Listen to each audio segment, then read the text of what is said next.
예, 95장 찬송하시겠습니다. 찬송가 95장입니다.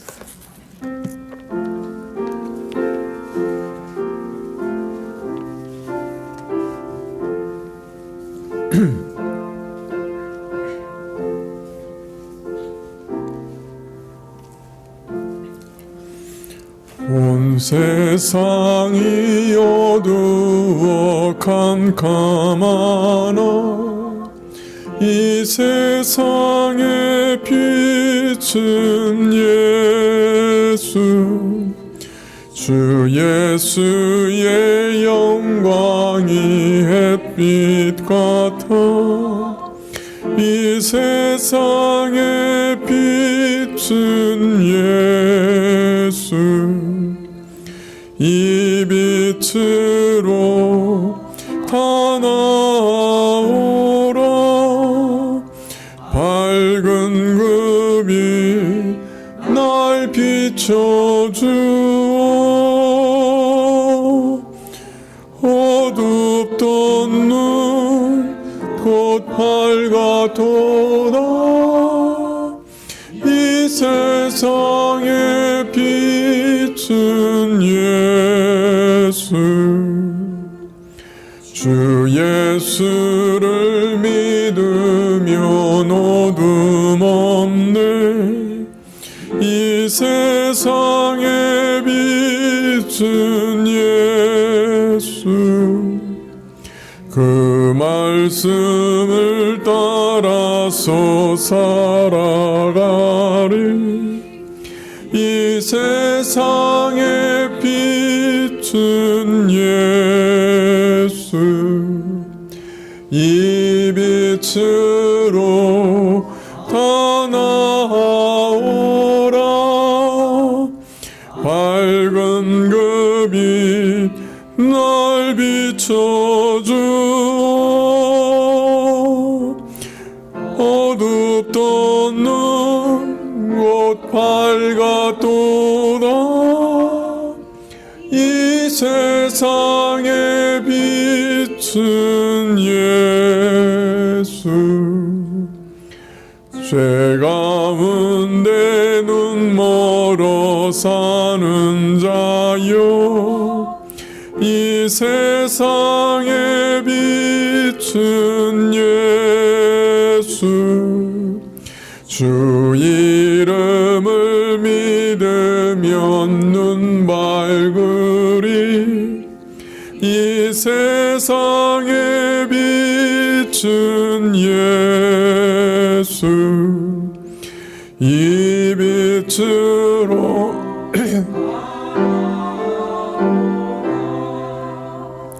밝은 그 빛 날 비춰주어 어둡던 눈 곧 밝아도다 이 세상의 빛은 예수, 저 천국의 햇빛이 쓸데없네 저 세상의 빛도 예수, 그 높으신 곳에도 빛이시라 저 세상의 빛도 예수, 이 빛으로 다 나오라 밝은 그 빛 날 비춰주어 어둡던 눈 곧 밝아도다 이 세상의 빛은 예수. 예, 113장 찬송하시겠습니다.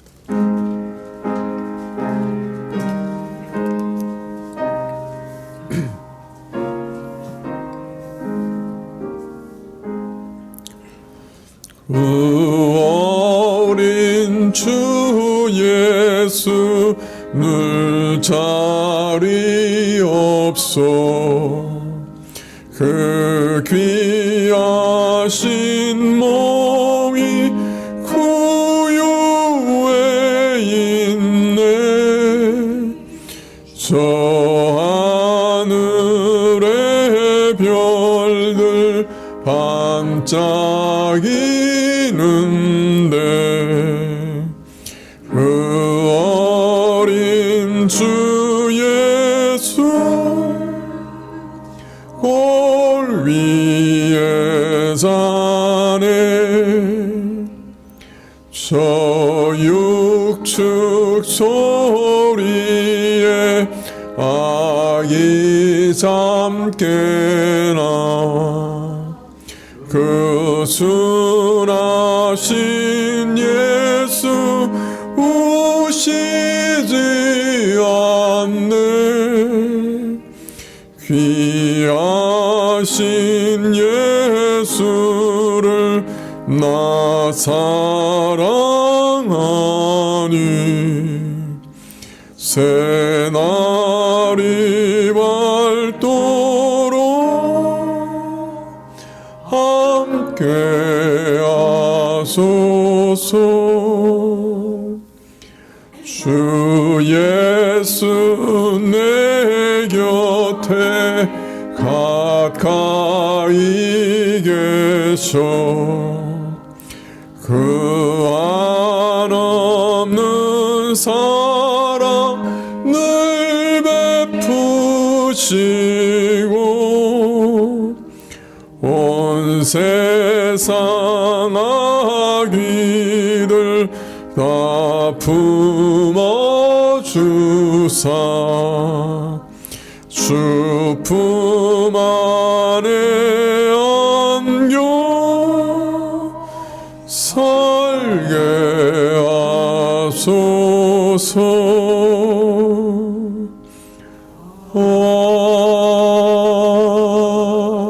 아멘.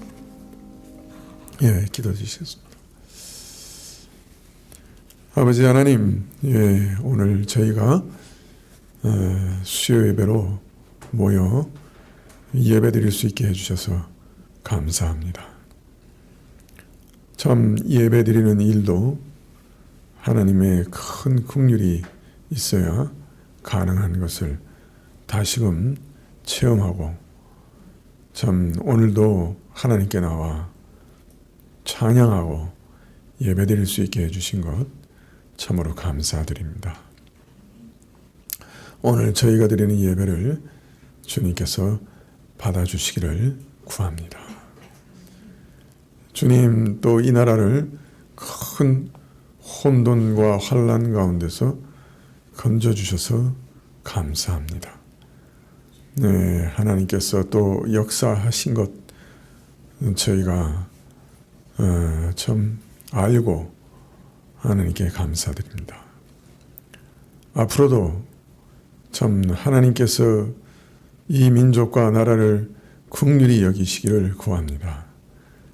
참 어제부터 겪은 일들이 아직도 우리를 버리지 않으셨다 하는 하나님의 징표라고 하면, 앞으로도 하나님 저희를 크게 긍휼히 여기사 이 나라를 긍휼히 여기시고 사람에게 맡기지 마시고 하나님께서 다스리시고 이 나라의 교회가 단정하고 안정된 가운데 신앙생활을 영위할 수 있도록, 또 하나님께서 택하신 자들을 계속해서 구원해낼 수 있도록 주님께서 허락하여 주시옵소서.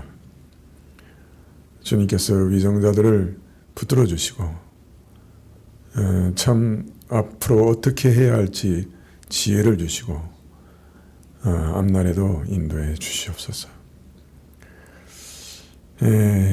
참으로 하나님께서 저희를 크게 긍휼히 여기시고 또 앞으로도 긍휼히 여기실 것을 믿으며 주님께 저희 앞날을 의탁하오니 주님께서 불쌍히 여기시기를 간절히 기도합나이다.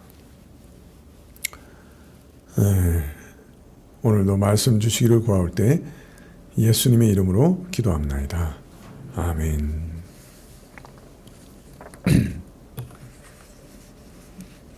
네, 말씀은 시편 46편 4절부터 11절인데요. 시편 46편 1절부터 다시금 한 절씩 교독하겠습니다.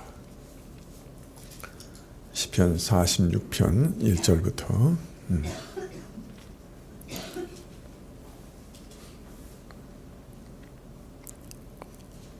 46편 1절부터 마지막 절까지.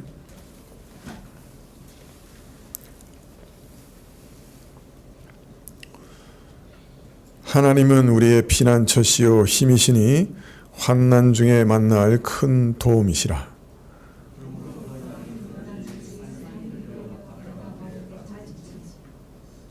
바닷물이 흉흉하고 뛰놀든지 그것이 넘침으로 산이 요동할지라도 우리는 두려워 아니하리로다. 셀라.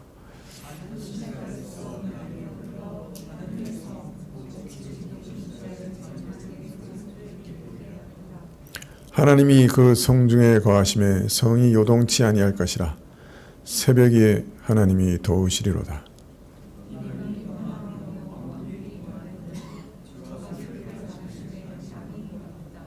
만군의 여호와께서 우리와 함께 하시니 야곱의 하나님은 우리의 피난처시로다. 셀라.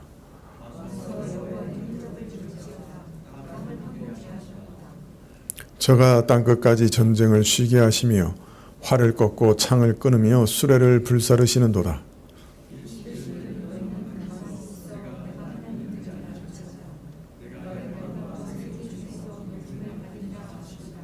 만군의 여호와께서 우리와 함께 하시니 야곱의 하나님은 우리의 피난처시로다. 셀라.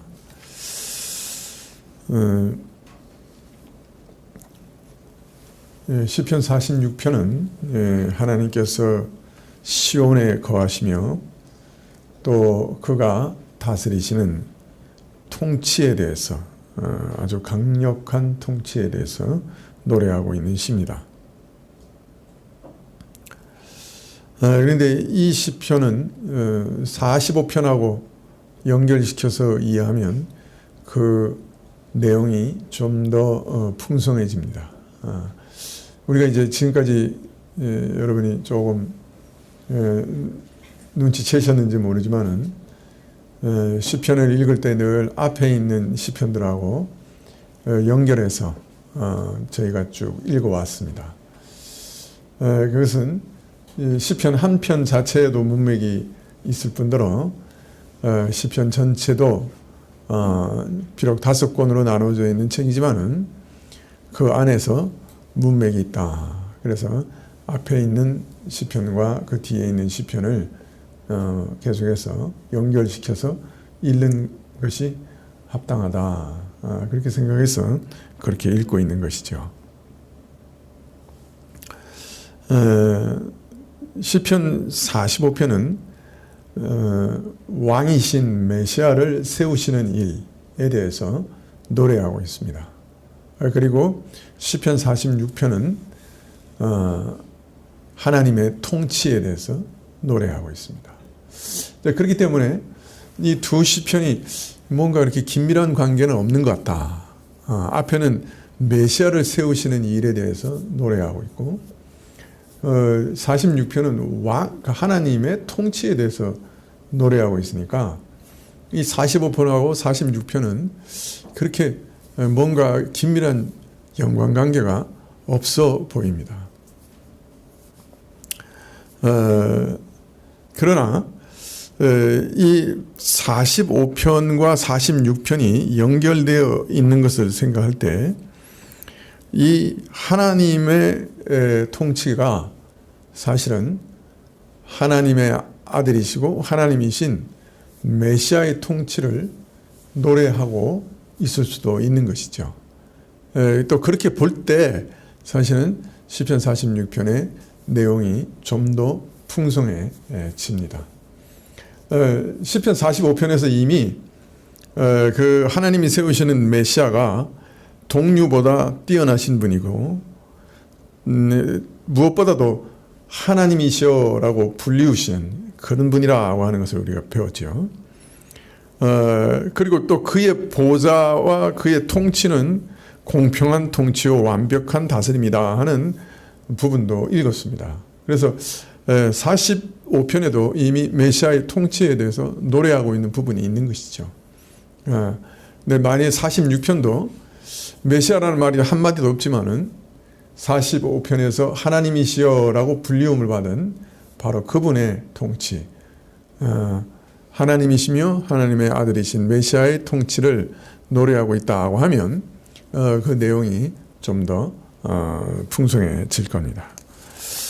그런 관점에서 46편을 한번 살펴보려고 합니다. 46편은 1절에서 하나님은 우리의 피난처시요 힘이니 환난 중에 만날 큰 도우심이라 그렇게 노래하고 있습니다. 그리고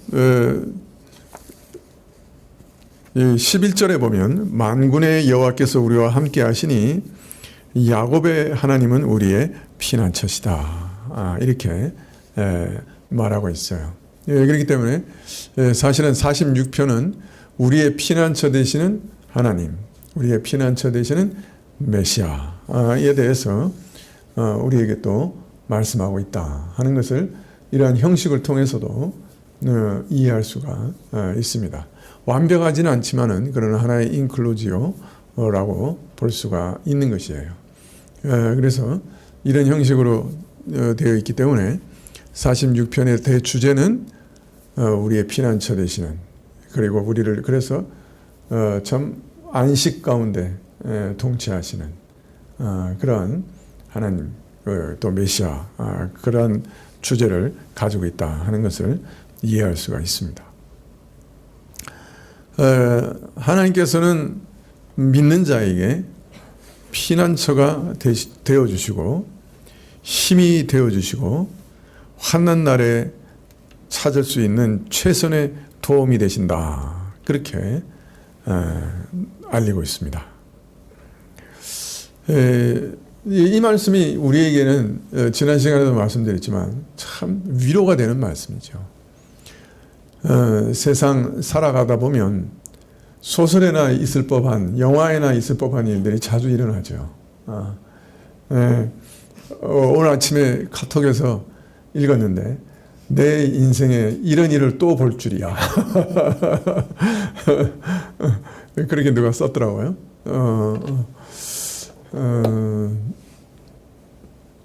실제로 환난이 일어나면 우리를 도울 수 있는 사람은 별로 없어요. 정말 내가 환난에 처했을 때는 사방을 돌아봐도 정말 나를 도와줄 수 있는 사람을 발견하기 참 힘들어요. 그렇기 때문에 오히려 또 환난이기도 해요. 그런데 하나님은 그 어떤 환난에도 정말 도움이 되시고 우리가 피할 수 있는 분이시다. 그렇게 오늘 말씀하고 계세요. 여러분, 이러한 하나님과 함께 인생을 걸어간다고 하는 것이 참 하나님 없는 사람은 절대로 모를 거예요. 그것이 뭘 의미하는지, 이런 하나님과 함께 동행하고 이런 하나님을 의지하면서 일평생 살아간다고 하는 것이 하나님 모르는 사람들은 그 의미가 뭔지 참 꿈에도 생각하지 못할 거예요. 이러한 하나님을 알고 이런 하나님과 일평생 동행하는 것, 그것을 경험하고 알고 또 그래서 매일 이 하나님께 피하고 이 하나님을 의지하면서 살아갈 때 그게 참 인생은 색다른 맛으로, 색다른 모양으로 다가오게 되죠.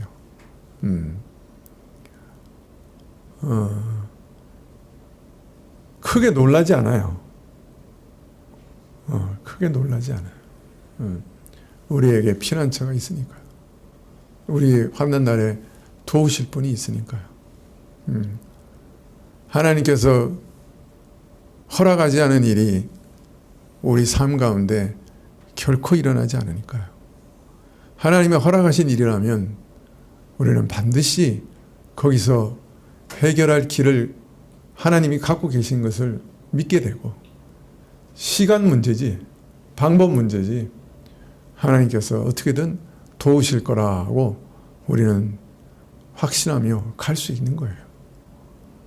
아무리 깊은 웅덩이와 참 무서운 함정이라고 해도 못 건져내실 깊은 수렁은 하나님 앞에서는 없기 때문에, 참 이 말씀이 우리 안에 얼마나 위로가 되는지 모릅니다. 사실 시편 같은 경우는 어떤 경우에는 뭐 제가 이렇게 강해하는 게 오히려 이 시편의 그 맛을 이렇게 감소시키는 그런 느낌이 들 때가 있어요. 오늘 이 시편 말씀 같은 경우도 그냥 가만히 읽어서 내 마음에 이렇게 읽어 드리는 거, 그걸 이제 묵상이라 그러죠. 가만히 이렇게 자꾸 읽어 드리는 것. 하나님은 우리의 피난처시요 힘이시니 환난 중에 만날 큰 도우심이라. 자꾸 되뇌이면서 내 마음에 이렇게 말하는 거, 그걸로 족하지 않아요? 그죠? 뭐 이걸 뭐 강해하고 뭐 뜻을 해석하고 그런 것보다 그냥 이렇게 이런 말씀이 내게 이렇게 자꾸 이렇게 내게 들려주는 것, 내 마음에 이렇게 떠오르고 묵상하고 들려주는 것, 이게 좀 우리를 위로하고 정말 도움이 되는 것 같아요. 근데 그래서 시편 기자는 2절에 보니까 그러므로 땅이 변하든지 산이 흔들려 바다 가운데 빠지든지 바닷물이 흉흉하고 뛰노든지 그것이 넘침으로 산이 요동할지라도 우리는 두려워하지 아니하리로다. 사람이 생각할 수 없는 그런 참 환란이라도, 그죠? 뭐 이게, 그죠? 땅이 변하고 산들이 흔들려 바다에 빠지는 거, 이건 사람이 상상이나 할 수 있는 거예요. 지난 시간에 말씀드렸죠. 이걸 가지고 예수님께서 믿는 자는 이런 일도, 그죠? 믿는 자의 기도는 이런 일도 일어난다 한 말은 불가능한 일을 일으킨다는 뜻이라고 말씀드렸죠.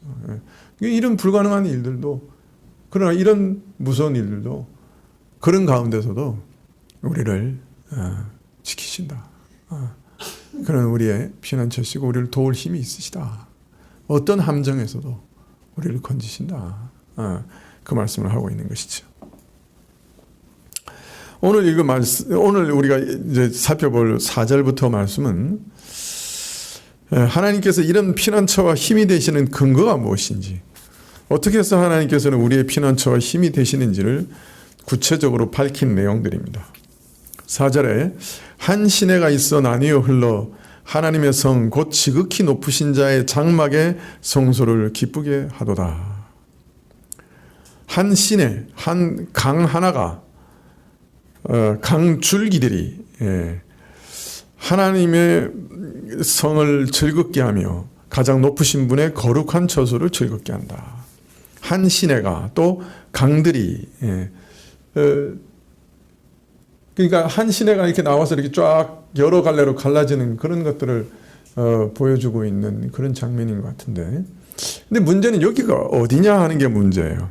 하나님의 성이라 그러니까, 또 높으신 하나님의 장막의 성소라 그러니까 이게 예루살렘인가 이렇게 얼뜻 생각하기 쉬워요. 근데 예루살렘은 아무리 봐도 지리적으로 이러한 상황을 노래할 수 있는 그런 것이 없어요. 부합되는 그런 지형이 없어요. 여러분 이제 그 예루살렘을 보시면은 주변에 이렇게 산들이 이렇게 둘러 있고요. 그 가운데 예루살렘이 이렇게 언덕처럼 이렇게 올라와 있거든요. 그러니까 이게 하나의 산지거든요. 자, 그러니까 비가 오면 내가 흐를 수 있어요. 그 보통 와디라 그러죠. 비가 오면 콸콸콸 물이 흐르는 내가 있는데 비가 그치면 쨍 하고 말라버려요. 그러니까 뭐 시내, 강 이런 게 무슨 시내 예루살렘에서 흘러나온다 이런 거 없죠. 혹시 김 목사님 기억나는 거 있어요? 예루살렘에 흐르는 시내 강 내가 모르는 건가?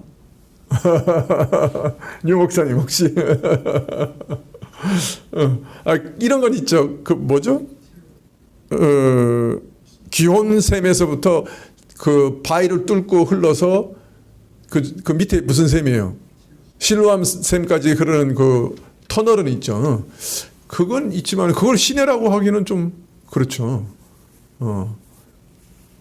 자, 그러니까 여기서 말하는 것은 예루살렘 같긴 한데, 근데 사실은 예루살렘의 그 지형적인 모양하고는 딱 부합하지 않아요. 그렇다면, 그런데 여기서는 한 시내가 흘러내려서 여러 물길로, 여러 강들로 나뉜다, 이렇게 얘기하니까, 그 강물이라도 이렇게 꽤 큰 강물이란 말이에요. 이렇게 나중에 이렇게 쫙 갈라져서 흐르는 그런 강물이니까, 시내든지 하여튼 강이든지 여러 갈래가 나뉘어서 흐르는 물길이니까 이 예루살렘의 지리적 특성과 물리적인 지형에 대해서는 이렇게 맞춰보기가 어렵습니다. 그렇다면 이것은 어떤 면에서는 상징이라고 볼 수 있겠죠. 하나님의 성전과 이스라엘 왕의 왕궁이 있는 그 시온이라고 하는 물리적인 장소를 빌려서 그 이상의 무엇을, 말하자면 시온이라고 하는 장소가 가지고 있는 어떤 영적 의미를 나타내고자 하는 것 아니냐. 그런데 이 구약에 보면 이런 그 하나님의 성소에서부터 흘러나오는 강에 대한 환상들이 꽤 많이 나와요. 그죠? 여러분 당장에 기억나시는 게 뭐가 있어요? 예루살렘 성전에서부터 흘러나와서 강을 이루고 막 바다까지 흘러나오고 막 그런 환상이 있어요. 그죠? 그걸 하나의 어떤 영적인 의미를 우리에게 부여하고 있는 거예요. 이 시도 바로 그거하고 똑같은 거라고 봐야죠. 제 대표적인 게 에스겔이죠. 그죠? 에스겔이 보면은 47장 1절에 보면 그가 나를 데리고 성전문에 이르니 성전의 전면이 동을 향하였는데 그 문지방 밑에서 물이 나와서 동으로 흐르다가 성전 우편 제단 남편으로 흘러내리더라. 또 3절에 보면 그 사람이 손에 줄을 잡고 동으로 나아가면서 1,000척을 청량한 후에 나로 그 물을 건너게 하시니 물이 발목에 있었고 또 그 물이 1,000척 후에는 또 허리에 오르고 또 1,000척 후에는 헤엄칠 만한 강이 됐다. 이제 그런 얘기가 나오죠. 그리고 나서 근데 이 강물이 보통 강이 아니에요. 에스겔서 47장 9절에 보면 이 강물이 이르는 곳마다 번성하는 모든 생물이 살고 고기가 심이 많으니 이 물이 흘러 들어가는 무로 바닷물이 소성함을 얻겠고 이 강이 이르는 각처의 모든 것이 살 것이며 12절에 보면 강 좌우가에는 각종 먹을 실과 나무가 자라서 그 잎이 시들지 아니하며 실과가 끊치지 아니하고 달마다 새 실과를 맺으리니 그 물이 성소로 말미암아 나옵니다. 그 실과는 먹을 만하고 그 잎사귀는 약 재료가 되리라. 즉 에스겔은 성전에서 흘러나오는 한 강을 봤는데 하나님의 성과 그가 다스리는 거룩한 성소에서 흘러내리는 생명수를 봤다. 그렇게 말하고 있는 것이죠. 하나님의 성과 거룩한 성소로 하여금 생명의 기쁨과 즐거움으로 넘치게 하는 영적 은혜를 솟아나게 하는 바로 그런 그 성과 거룩한 성소에서 이런 영적 은혜가 솟아나는 그런 것을 환상으로 보여주고 있는 것이죠. 그 생수의 강이 흐르는 곳마다 생물들이 가득하고 생물들이 살아 움직이고 모든 생물들이 소성함을 얻는, 그래서 하나님이 거하시고 하나님이 다스리시는 그것이 바로 생명의 근원이 되고 그 생명으로 인해 기쁨과 즐거움과 위로와 소성함과 치료와 이런 것들이 다 충만케 되는 그런 신령함이 하나님의 거처에서, 하나님이 좌정하신 보좌에서 하나님의 다스림 가운데 일어나는 것을, 솟아나는 것을 에스겔이 본 것이죠. 또 시편 1편 3절에 보면 저는 시냇가에 심은 나무가 시조를 쫓아 과실을 맺으며 그 잎사귀가 마르지 않음과 같다, 이렇게 되어 있는데요. 이 시편 1편에 나오는 이 시냇가라 한 말도 본래는 여러 갈래의 물길이에요. 그래서 바로 오늘 시편 46편과 사용한 말과 동일한 어근을 가지고 있습니다. 46편에는 명사를 동사로 바꾸어서 나누어 흘렀다 이렇게 표현하고 있지만은 실제로는 똑같은 말입니다. 따라서 하나님의 율법, 그 통치를 사모하며 주야로 묵상하는 자가 누리는 생명의 은혜는 한 시내가 있어 나누어 흘러 하나님의 성전을 기쁘게 하도다 한 시편 46편 4절의 배경이 되었을 가능성이 충분히 있습니다. 즉 하나님의 말씀 가운데 흘러나오는 그 생명력, 그것이 그처럼 그림처럼 우리에게 보여지고 있는 것이죠. 그런데 이것은 사실은 원래 원형이 있는 거죠. 에스겔서나 시편 1편이나 이 모든 말씀들에게는 원래 또 원형이 있어요. 이걸 뭐라 그럽니까? 보통 가장 근본적인 원형 에덴 동산이 거기 있는 거예요. 그래서 에덴 동산 가운데 발원한 강이 네 갈래로 나누어서 온 땅을 적시고 생명나무와 선악과가 거기 함께 있고, 그래서 선악에 따라 결정되는 신령한 생명을 증거하던 그런 에덴 동산의 모습을 이렇게 보여주고 있다고 할 수 있습니다. 하나님의 말씀과 뜻을 따라 선함 가운데 누리는 신령한 생명, 하나님의 거룩한 통치로 인한 즐거움, 이런 것들을 이러한 강들이 상징하고 있는 거죠. 그래서 이건 보통 에덴 모티브라고 그러는데, 이 에덴이 가장 원형이고 그것이 시편에서도 보여지고 있고 또 에스겔에서도 보여지고 있고 또 오늘 시편 46편 1절에서도 보여주고 있다, 이렇게 할 수 있는 거죠.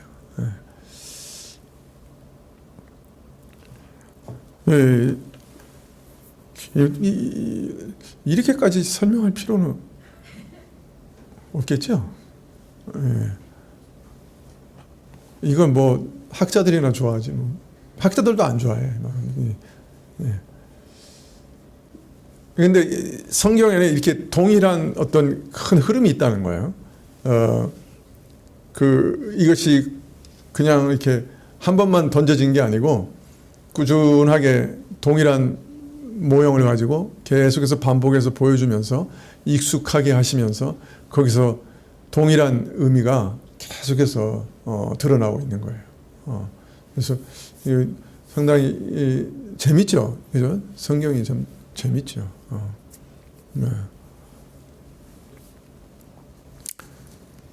한 시내가 나뉘어 흘러 하나님의 성을 기쁘게 한다고 했는데 그것을 가리켜 하나님의 도성이라고 부르고 있습니다.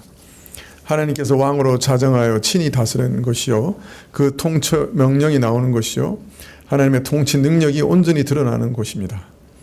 이것을 가리켜 지극히 높으신 이의 거룩한 처소라고 하므로 이것은 땅의 그 어느 곳과 다른 특별히 구별된 영역이라 하는 것을 알리고 있는데요. 이런 곳이 생수의 기쁨으로 충만한 곳이 되게 하는 것이 무엇인가 하는 것을 밝히기를 5절에 하나님이 그 성중에 거하심에 성이 요동치 아니할 것이라 새벽에 하나님이 도우시리라 하고 밝히고 있습니다.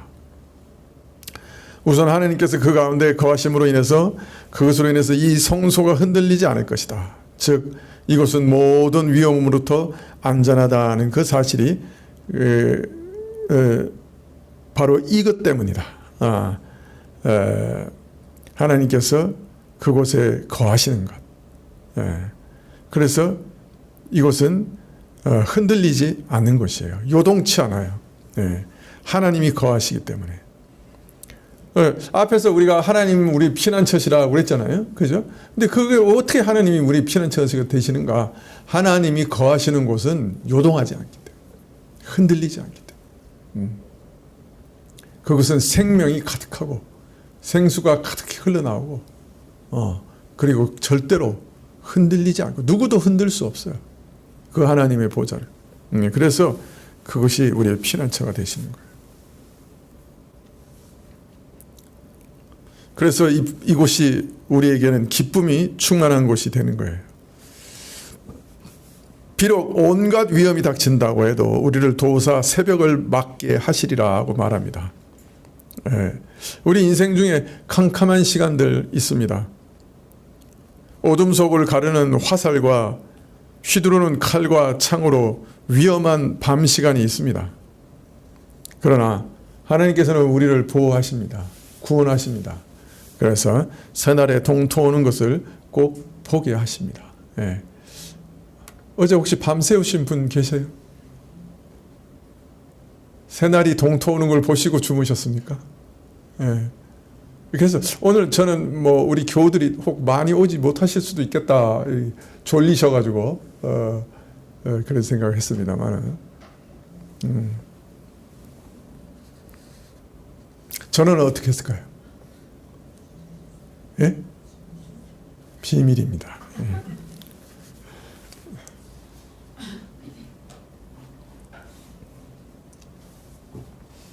새벽이 동토입니다. 하나님께서 우리 피난처시기 때문에 그분은 흔들리지 않은 그의 보좌는 흔들리지 않기 때문에 견고하기 때문에 예. 믿을 수 있어요. 의지할 수 있어요. 피할 수 있어요. 여기서는 아멘 하셔도 됩니다. 그래서 밤 시간에 그 위험 가운데서 우리를 지키시고 동토하는 새벽을 맞이하게 하십니다. 믿으십니까? 예, 의지하십시다. 의지하고 또 의지합시다. 하나님을 의지하는 동안에 어두운 밤을 지날 때도 있습니다. 그러나 새벽이 온다고 하는 것을 믿고 가십시다. 예. 6절에 이방이 헌화하며 왕국이 동하였더니 저가 소리를 발하심에 땅이 녹았도다. 만군의 여호와께서 우리와 함께 하시니 야곱의 하나님은 우리의 피난처시로다. 하나님의 통치는 강력해서 그가 우리를 도우시면 참 험악하던 나라와 민족들이 뒤흔들리고 그가 한번 소리를 발하시면은 천년만년 움직이지 않고 변하지 않을 것 같은 땅도 녹아버린다. 이런 여호와께서 우리와 함께 하시니 그는 우리에게 있어서 그 어떤 강력한 세력도 미치지 못할 강력한 피난처가 되어주신다고 말하고 있는 것입니다. 하나님은 능력이 많으세요. 전능하세요. 네. 그의 대적에 대해서 소리 한번 발하시면 끝나는 거예요. 그런 분이세요. 그렇기 때문에 우리를 도우실 수가 있어요. 하나님께서 피난처에 계셔서 우리를 구원하실 수 있어요. 그리고 그곳은 생수의 기쁨이 풍성하고 넘치는 곳이 되는 것입니다. 기도할 때 자꾸 우리는 이것도 도와줄 수 있을까? 하나님의 능력을 상당히 많이 의심할 때가 많죠. 그래서 의심하면서 반신반의하면서 혹 가능하시면 해주세요. 혹 이 일도 가능하시면 해주세요. 여러분, 하나님께 기도할 때 하나님이 어떤 능력을 가지신지 기억하십시다. 기억하십시다. 그가 한번 소리를 발하시기만 해도 이 8절에 와서 여호와의 행적을 볼지어다 땅을 황무케 하셨도다. 저가 땅끝까지 전쟁을 쉬게 하시며 활을 꺾고 창을 끊으며 수레를 불사르시는도다. 이런 하나님의 행사 곧 그의 통치가 무엇인가 하는 것을 다시금 밝히십니다. 나라와 민족을 흔들어 요동케 하시며 온 땅을 녹게 하셔서 땅을 황무케 하실 일이 결국은 땅끝까지 전쟁을 그치게 하시는 일이라 그렇게 말합니다. 활을 꺾고 창을 끊으며 수레를 불살라 온전한 평화를 이루기 위해서 그렇게 하시는 것이에요. 모든 왕국을 향하여 소리를 발하시니 땅이 녹았습니다. 네, 근데 그거는 바로 이런 평화를 이루기 위해서 그렇게 하신다는 거예요. 이 땅에서 모든 다툼과 전쟁을 그치며 참 평화를 이루기 위해 하나님께서는 이 땅에 오셔서 다스리는 것입니다. 자, 그러나 일반적인 전쟁에서는, 즉 칼과 창으로 싸우는 무력으로서는 결코 평화를 약속할 수 없습니다. 잠시 무력은 전쟁을 억제할 수 있지만은 건드렸다가는 내가 오히려 당한다든지 둘 다 망할 것이라는 그런 두려움 때문에 서로 약간 자제하고 절제하고 억제할 수는 있지만은 전쟁 자체를 절대로 종식시킬 수는 없습니다. 그것은 인류가 수천 년 동안 살아오면서 역사적으로 경험해온 사실입니다. 일반적으로는 전쟁으로 전쟁을 억제하는, 무력으로 전쟁을 억제하는 그런 정책을 많이 씁니다만은 아주 잠시 전쟁 발발을 억제할 뿐이에요. 그러나 전쟁 자체를 그치게 할 수는 없습니다. 전쟁을 그치게 하려면 어떻게 해야 됩니까? 우리 사람 마음속에 있는 갈등과 다툼의 요소를 제거해야 되죠. 사람 마음속에서 서로 미워하고 죽이려고 하고 있는데 어떻게 전쟁이 그칠 수가 있겠습니까? 그런데 사람들은 왜 다투고 갈등합니까? 어떤 사람들은 서로 공평하지 못하기 때문에 다들 나누어서 공평하게 나누어 주면은 다툼이 없을 거다 이렇게 얘기합니다만은 우리는 공산주의 실패해서 그것이 얼마나 천진난만한 생각인지를 이미 확인했지요. 사람은 공평하게 나누어 주면 만족하는 그런 족속이 아니에요. 여러분 어때요? 공평하지 않다고 불평을 하지만 공평하게 나누어 준다고 만족하는 그 족속이 아니라고요. 우리가. 애들 여럿 키워보신 분들은 알죠? 공평하게 하나씩 입에 넣어주면 애들이 잠잠해집니까? 아니면 한 놈이라도 더 달라 그럽니까? 요새는 다 이렇게 애들이 많지 않아가지고 제 아내는 사형제였는데요. 공평하게 나눠주고 하나 남잖아요. 막내가 침을 뱉었다 그래요. 거기다가 먹지 마. 그래서 요새도 그 만나면 그 얘기합니다. 아들이 이제 지금 군에 가 있는데 첫 휴가 나온다고 막 들떠가지고 막 난리를 피고 있더라고. 어젯밤에 기도하는데 그놈이 휴가가 나올 수 있을까?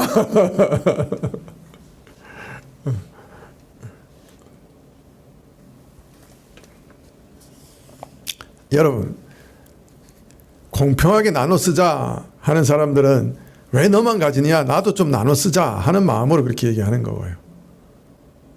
너만 왜 차지하냐 나도 좀 끼자 나는 절대 손해 못 보겠다 나도 차지하겠다 그런 마음으로 그 얘기하는 거죠. 정말로 내가 공평하게 나눴으면 만족한다 그런 마음으로 얘기하는 거 아니에요.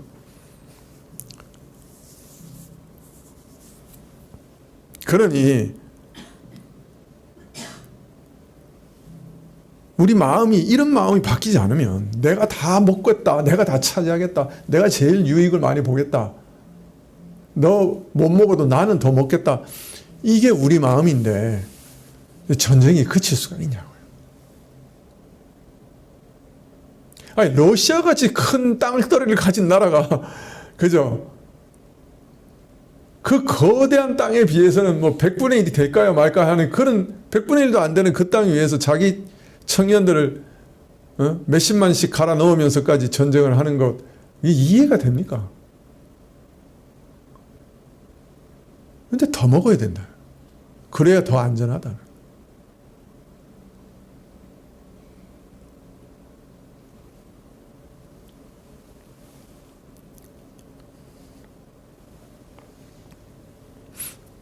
공평하게 다 나눠 먹고 없어지면 평안합니까?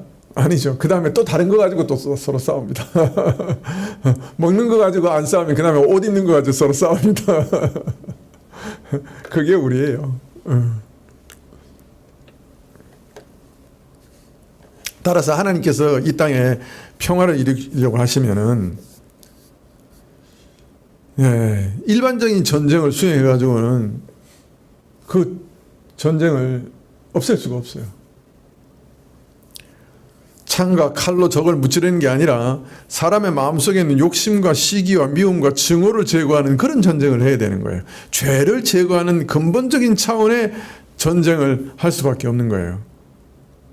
만약 누가 이런 전쟁을 참으로 치를 수 있다고 하면, 그래서 사람을 정령 변화시킬 수 있다고 하면, 그 마음에서부터 미움과 증오를 다 제거하고 부패한 욕심과 정욕 다 제거하고 시기와 악한 다툼 다 제거할 수 있다고 하면, 그는 정말 대단한 사람일 겁니다. 그는 정말 인류를 구원하는 자가 될 거예요.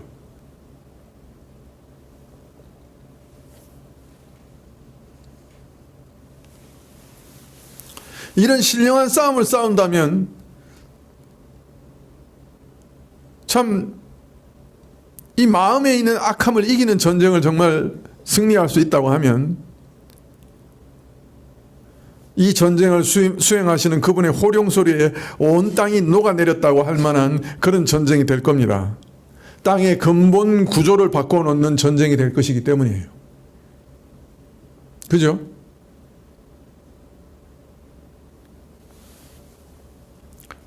그런데 여러분, 바로 우리 그리스도의 전쟁, 메시아의 전쟁이, 십자가로서 죄를 멸하는 그 신령한 전쟁이 이런 놀라운 일들을 이루어내는 거예요. 우리 마음속에 있는 창과 칼, 활을 부수어서 농기구로 만들어내는 거예요. 이게 우리가 믿는 그리스도의 능력이에요. 신자라고 하면 이 은혜를, 이 능력을 경험할 수 있어야 돼요.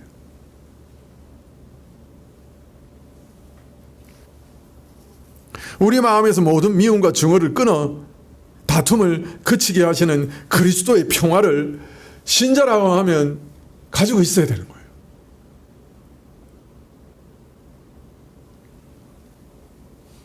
아니, 미움이 오히려 사랑으로, 죄가 성결로 바뀌는 일이 있어야 되는 거예요.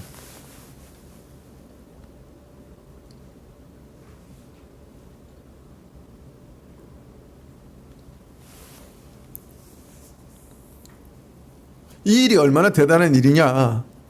하나님 앞에서 우리를 참수하는 사단으로 하여금 하늘에서 쫓겨나게 하신 일이요.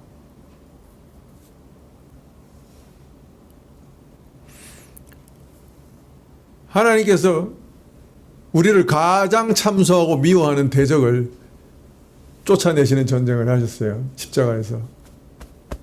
내 안에 있는 죄와 미움도 불살라 버리실 뿐 아니라 영원히 우리를 대적하고 우리를 미워하고 우리를 공격하는 하나님 앞에서 우리를 참수하는 마귀를 쫓아내시는 그런 일을 하신 거예요. 그래서 이제는 사단이 하늘에 올라가서 내 죄를 가지고 하나님 앞에서 참수할 수 있는 그런 일들이 사라졌어요. 욥기에서 사단이 욥을 참수하는데 그런 일이 이제는 하늘에 없어요. 우리를 정죄할 검사가 이제 더 이상 우리에게 없어요.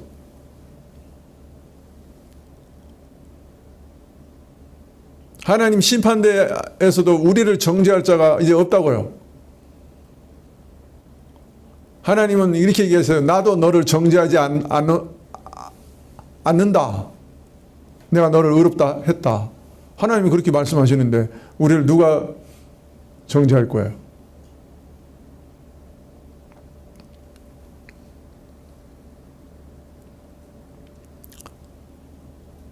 우리 마음에 있는 미움과 악함을 불살라버리는 그런 일이요. 우리를 미워하여 죽이려고 하는 그 마귀의 모든 참소를 막아버리신 일이요. 그러니 하나님 안에 있는 피난처는 얼마나 대단한 피난처입니까?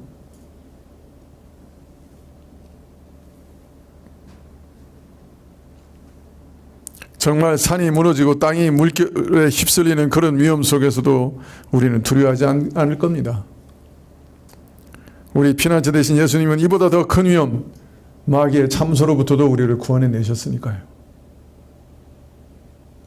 그 전쟁에서 승리하셨으니까요. 우리를 찌르는 창, 칼, 화살 다 불살라 버렸으니까요.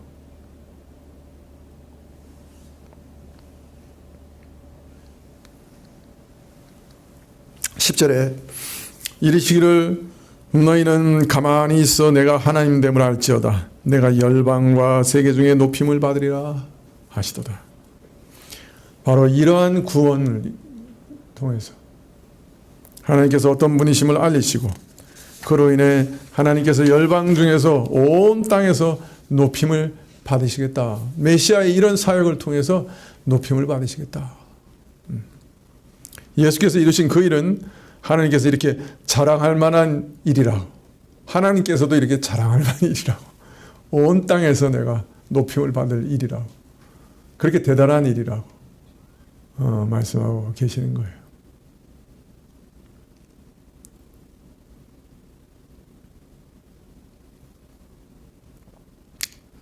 그래서 11절에 다시 말합니다. 만군의 여호와께서 우리와 함께 하시니, 그의 통치 보좌가 우리 가운데 계시니, 그의 피난처가 우리 가운데 계시니, 야곱의 하나님은 우리의 피난처시로다. 그의 보좌가 우리와 함께 있으니 그 피난처가 하나님은 우리 피난처시다. 모든 환난에서도 우리는 하나님의 도움을 구할 수 있습니다. 우리 마음속에 있는 죄악의 전쟁에서도 우리를 도우실 수 있는 하나님께 피할 수 있습니다. 마귀의 공격과 참소 가운데서도 우리는 피할 수 있습니다. 하나님은 우리의 피난처십니다.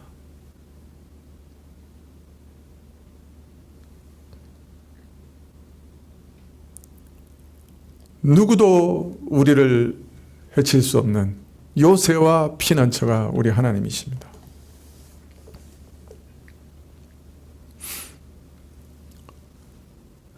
46편의 표현은 매우 세상에서 일어나는 전쟁이나 세상의 환난이나 이런 것들을 우리에게 표현하고 있지만은 이것이 메시아의 전쟁이요 메시아의 일하심이라고 할 때 이것은 그리스도에게 적용이 되고 그리스도께서 우리를 죄와 마귀에서 건져내시는 그런 구원과도 연결될 수 있는 것이죠. 그리고 그 모든 것에 정말 우리의 피난처가 되시는 것이, 그래서 하나님이 계시기 때문에 그곳이 바로 성소, 그곳에서 생수의 강이 흘러나오는 곳이기 때문에 그곳으로 우리는 피하여 가고 거기서 안식과 기쁨과 즐거움을 누릴 수 있게 되는 것입니다.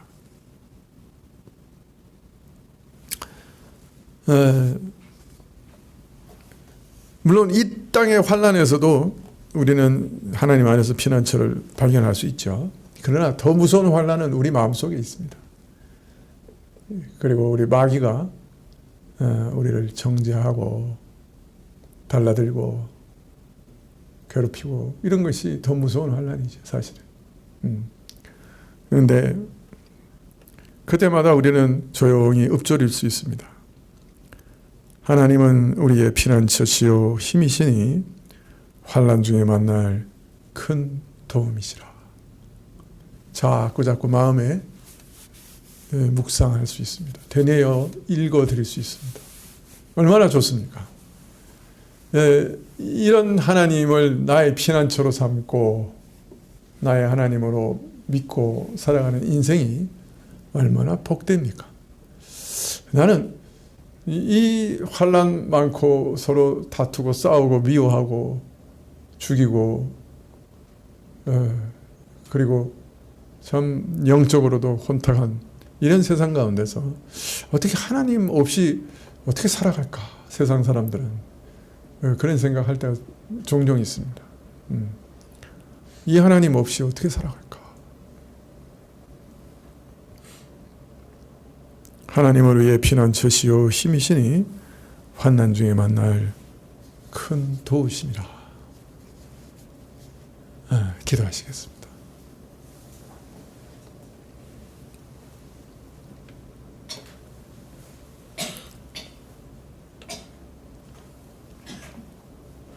우리를 심판대 앞에서 구원하실 하나님, 우리를 우리 마음 속에 있는 죄악에서 구원하실 하나님, 우리를 이 땅의 모든 환난에서 보호하실 하나님, 이 하나님께 피하여 갑니다. 하나님을 의지하며 하나님께 우리 영혼을 의탁하며 맡깁니다. 하나님, 이 땅 살아가는 동안에 이 은혜와 권능을 더 깊이 알게 해 주옵시고 하나님과 동행하게 해 주시고 하나님과 동행하는 삶의 기쁨과 생명을 저희가 더 충만하게 누리고 경험하고 확신하게 하옵소서. 우리 마음에 이 은혜가 잠잠히 새어나와 생수가 내 마음에서 흘러나오는 것처럼 이 말씀이 우리에게 잠잠히 흘러나오게 해주십시오. 그래서 우리가 늘 주님 앞에 피하여 가게 하옵소서. 예수님의 이름으로 기도합나이다. 아멘.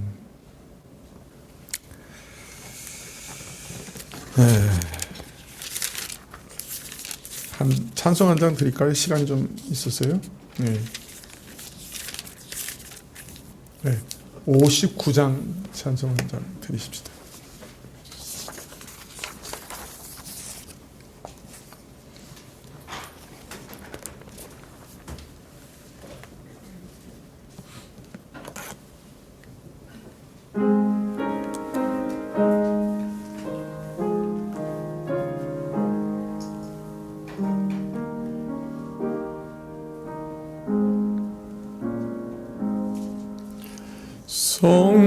성전을 떠나가기 전 머리를 숙일 때 주께서 함께 계시고 복 내려 주소서. 집으로 돌아가는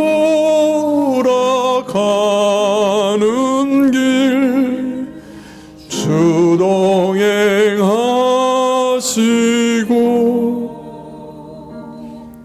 내 모든 언행 심사를 다 지켜주소서.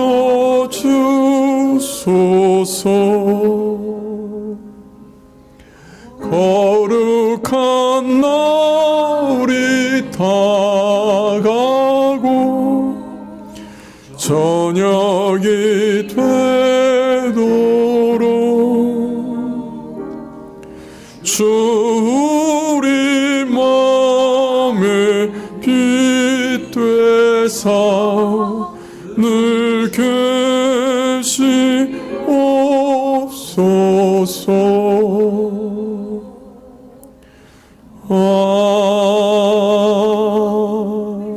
아멘. 하늘에 계신 우리 아버지시여, 이름이 거룩히 여김을 받으시오며 나라의 임하옵시며 뜻이 하늘에서 이룬 것 같이 땅에서도 이루어지이다. 오늘날 우리에게 일용할 양식을 주옵시고 우리가 우리에게 죄 지은 자를 사하여 준 것 같이 우리 죄를 사하여 주옵시고 우리를 시험에 들게 하지 마옵시고 다만 악에서 구하옵소서. 대개 나라와 권세와 영광이 아버지께 영원히 있사옵나이다. 아멘.